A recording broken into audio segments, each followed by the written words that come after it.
بسم اللہ الرحمن الرحیم۔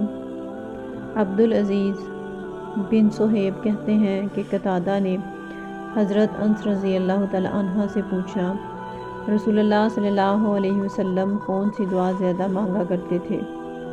انہوں نے جواب دیا، آپ صلی اللہ علیہ وسلم سب سے زیادہ یہ دعا مانگا کرتے تھے، اللہم ربنا آتنا فی الدنیا حسنۃ وفی الآخرۃ حسنۃ وقنا عذاب النار۔ اے ہمارے رب، ہمیں دنیا اور آخرت دونوں میں بھلائی عطا کر اور جہنم کے عذاب سے بچا لے۔